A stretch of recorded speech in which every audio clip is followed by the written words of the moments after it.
La différence entre un winner et un loser, c'est qu'il croit.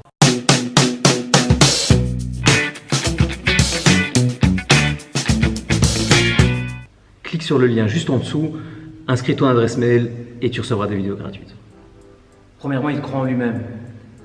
Il sait qu'il pourra s'adapter au changement.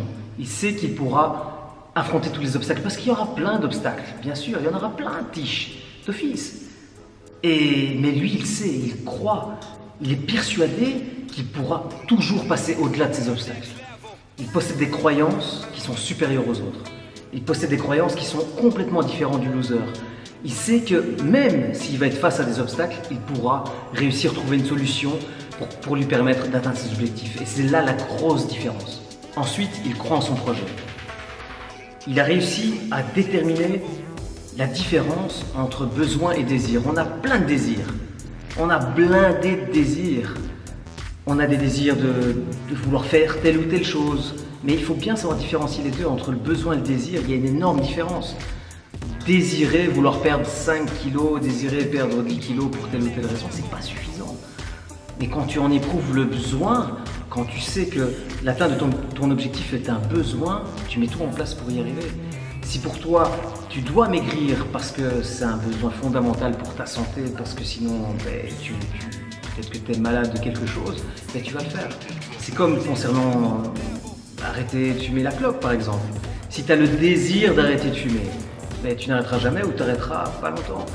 Mais si tu as le besoin d'arrêter de fumer, parce que maintenant c'est devenu essentiel, parce que sinon tu ne peux plus faire autrement, ton médecin a décelé quelque chose et tu dois absolument maigrir, ce besoin-là va faire que tu vas tout mettre en place pour l'atteinte de cet objectif.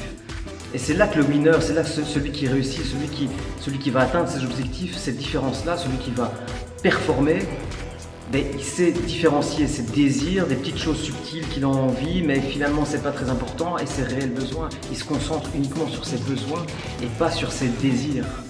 Ensuite, il croit en sa progression, sa capacité de progression.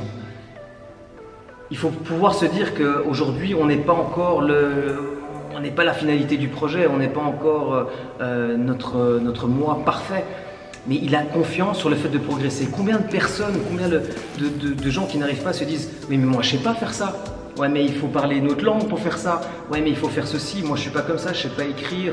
Je ne sais pas parler cette langue-là. Je ne suis pas un bon sportif. Je ne sais pas courir. Je ne sais pas faire telle ou telle chose. » Eh bien, celui qui réussit, c'est quelqu'un qui sait et qui croit, qui est un persuadé. C'est pour ça qu'il va le faire. Il sait qu'il croit en sa capacité de progression. Il sait que oui, je parle pas cette langue-là, mais je peux l'apprendre.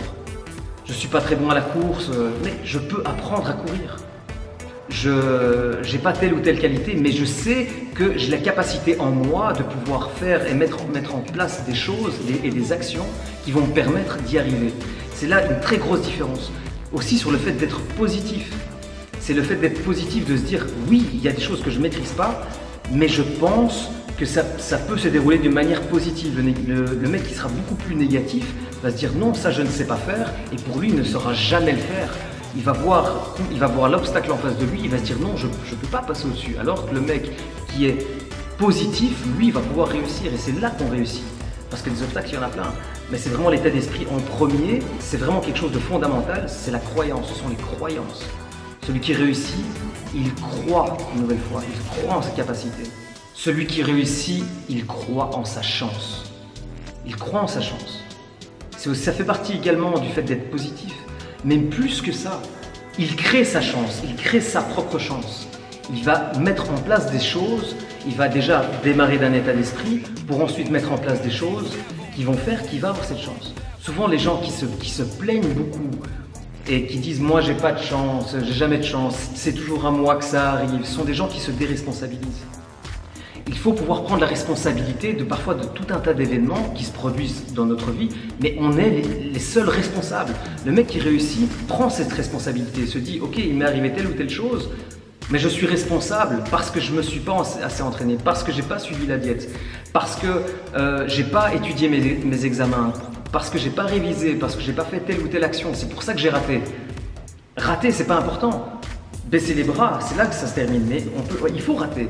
Plus vite tu rates, plus vite tu apprends et plus vite tu sais repartir et pouvoir trouver de meilleures solutions. Finalement, c'est toujours un feedback. L'échec, finalement, ne te donne qu'un seul feedback. Si tu arrêtes, effectivement, là, c'est terminé.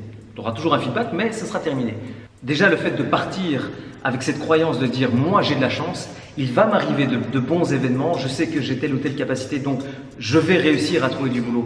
Je connais telle ou telle chose, je sais comment étudier telle ou telle matière, je ne suis pas, le dernier des abrutis, je peux apprendre cette langue, je peux apprendre tel ou tel type de qualité, je peux apprendre telle chose technique par rapport à mon métier, s'il me manque un certain bagage, etc. Mais,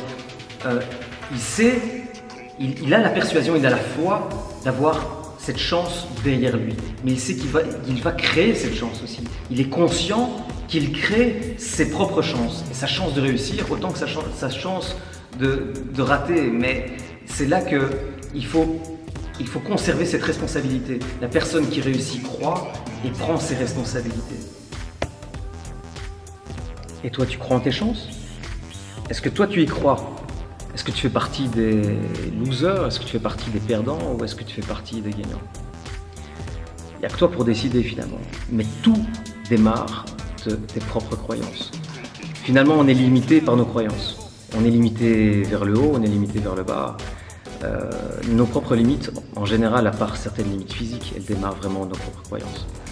On doit pouvoir se mettre nos propres limites. Quand on dit il faut viser la lune pour peut-être atteindre le ciel, et c'est là lorsqu'on a des croyances qui ne sont pas limitantes, lorsqu'on voit très grand, au moins on peut prendre le maximum de ce que l'on a à prendre. Alors que les gens qui voient petit, qui pensent petit, qui croient petit, malheureusement ils ne vont pas pouvoir attraper grand chose, sauf s'ils ont énormément de chance, ça peut arriver. Mais maintenant, d'une manière générale, on ne récolte finalement que ce pourquoi on a travaillé. Voilà, vidéo assez courte aujourd'hui. N'hésite pas à t'abonner à la chaîne une nouvelle fois. Et si tu veux travailler avec moi, juste en dessous, tu vas trouver déjà un lien pour recevoir les 3 vidéos gratuites concernant la perte de poids, concernant les 7 astuces te permettant de perdre du poids et les 7 erreurs que la plupart des gens commettent. N'hésite pas à t'abonner, n'hésite pas à t'inscrire, à indiquer ton adresse mail. Et on se retrouve dans une prochaine vidéo. Bisous les tiches. Ciao, ciao.